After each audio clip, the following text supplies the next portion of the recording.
Most books fail before they're even written.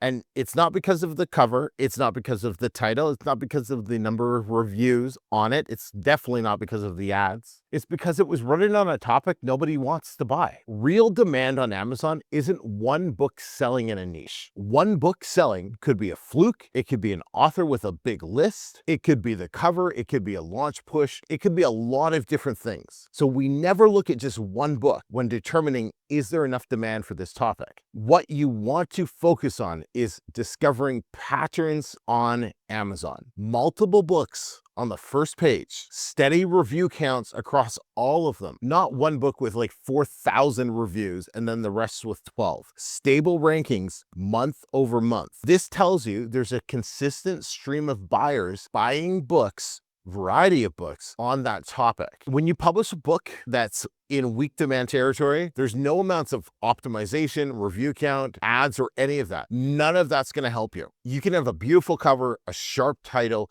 None of that's going to matter if your book is on a topic that has no actual demand built into it. If there's only 30 buyers a month for your particular topic and you're competing with 200 other books, why do you think you're going to make any money?